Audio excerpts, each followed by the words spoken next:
అదరగొట్టే కారం రంగు రుచి ఆచి కారం పొడి. ఎన్నికల సీజన్ అంటే పొలిటికల్ పార్టీలకు ఫండ్స్ బాగానే ముడుతుంటాయి. అయితే ఏపీలో పవర్లో ఉన్న టీడీపీ జనసేన కంటే వైసీపీ కలెక్షన్లు ఎక్కువగా ఉండటం హాట్ టాపిక్గా మారింది.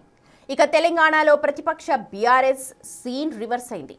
రాజకీయ పార్టీలకు లభించే ఫండ్స్ విషయంలో ఏపీ తెలంగాణలోని పార్టీలు సైతం ముందు వరుసలో ఉన్నాయి. అయితే తెలంగాణతో పోలిస్తే ఏపీకి దక్కిన వాటా చాలా ఎక్కువ. కానీ ఇదే సమయంలో ఆంధ్రప్రదేశ్లో ఉన్న పొలిటికల్ పార్టీలకు దక్కిన విరాళాలు చూస్తే ఆసక్తికరమైన సంగతులు బయటపడ్డాయి.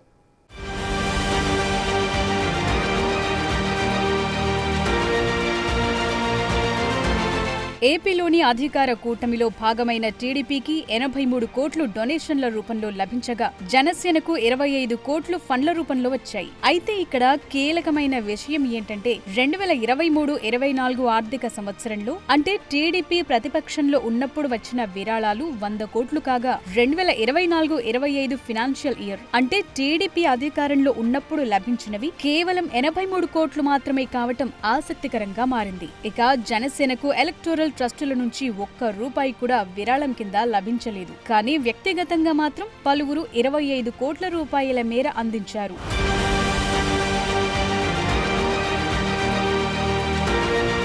ఏపీలోని పొలిటికల్ పార్టీలకు దక్కిన విరాళాల్లో అన్నింటికంటే ముఖ్యమైంది వైసీపీకి వచ్చిన డొనేషన్లు. అధికారంలో లేకపోయినా జగన్ నేతృత్వంలోని వైసీపీకి ఏకంగా 140 కోట్ల రూపాయలు పార్టీ ఫండ్ కింద విరాళంగా లభించాయి. ఇదే ఇప్పుడు హాట్ టాపిక్ గా మారింది. పవర్లో లేకపోయినా విరాళాల సేకరణలో ఏ స్థాయిలో పవర్ఫుల్ గా వైసీపీ మారిందో అన్న దానిపై ఏపీలో పెద్ద ఎత్తున చర్చ సైతం జరుగుతోంది.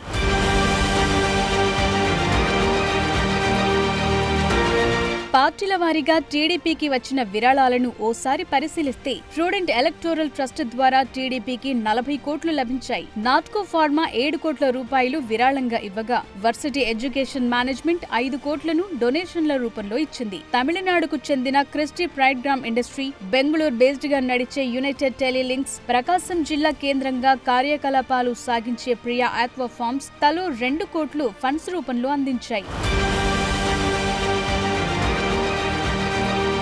జనసేనకు మాత్రం ఎలక్టోరల్ ట్రస్టుల నుంచి ఒక్క రూపాయి కూడా విరాళం కింద లభించలేదు. కార్పొరేట్ల పరంగా చూస్తే నాట్కో ఫార్మా 1 కోటి రూపాయలు, ఆర్వీఎం కన్స్ట్రక్షన్స్ 3 కోట్లు, డీవీకే కన్స్ట్రక్షన్స్ 2 కోట్లు డొనేషన్ల రూపంలో అందించాయి. వ్యక్తుల పరంగా చూస్తే షాద్ నగర్ కు చెందిన రవికుమార్ ఆకుల జనసేన పార్టీకి 5 కోట్ల విరాళం అందించారు.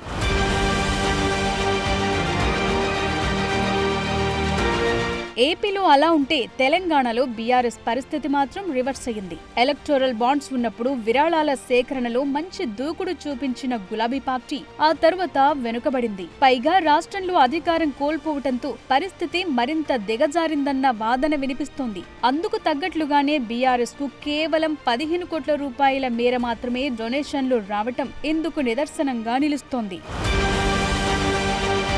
ఆంధ్రప్రదేశ్లో పార్టీలకు సంబంధించిన విరాళాల లెక్క తేలింది. 2024-25 ఆర్థిక సంవత్సరంలో తెలుగుదేశం పార్టీకి 83 కోట్ల విరాళాలందాయి. పార్టీ ప్రధాన కార్యదర్శి బక్కని నరసింహులు ఈ నివేదికను కేంద్ర ఎన్నికల సంఘానికి అందించారు. ప్రజా ప్రాతినిధ్య చట్టంలోని సెక్షన్ 29(c)(3) ప్రకారం రాజకీయ పార్టీలు 20,000కు మించిన విరాళాల వివరాలను తప్పనిసరిగా తెలియచేయాలి. ఈ నిబంధనల ప్రకారమే టీడీపీ తన ఆర్థిక నివేదికను సమర్పించింది. ఈ నివేదికను కేంద్ర ఎన్నికల సంఘం విడుదల చేసింది. మొత్తం 267 మంది దాతల నుంచి ఈ విరాళాలొచ్చాయి. ఆసక్తికరంగా గత 2023-24 ఆర్థిక సంవత్సరంలో టీడీపీకి వచ్చిన విరాళాలతో పోలిస్తే 2024-25లో విరాళాల మొత్తం తగ్గింది. ఈ తగ్గుదల సుమారు 17.15 కోట్లుగా ఉంది. మొత్తం 267 మంది దాతలు పార్టీకి ఆర్థిక సహాయం అందించారు. ఈ విరాళాలన్నీ పార్టీ ఖజానాకు చేరాయి. జనసేన పార్టీకి 2024-25 ఆర్థిక సంవత్సరంలో 25.33 కోట్లకు పైగా విరాళాలు అందాయి. మొత్తం 175 మంది ఈ విరాళాలు ఇచ్చినట్లు పార్టీ కోశాధికారి ఏ వెంకటరత్నం కేంద్ర ఎన్నికల సంఘానికి నివేదిక సమర్పించారు.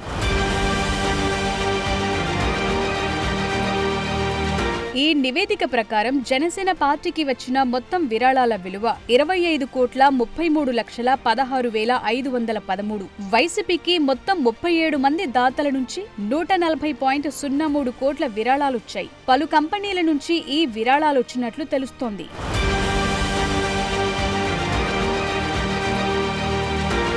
బీఆర్ఎస్ కు 15.05 కోట్ల విరాళాలు అందాయి. ఇక ఎంఐఎం పార్టీ విషయానికొస్తే వారికి 20,000కు మించి ఎలాంటి విరాళాలు రాలేదని తాజాగా ఎన్నికల సంఘానికి సమర్పించిన నివేదికలో పేర్కొన్నారు.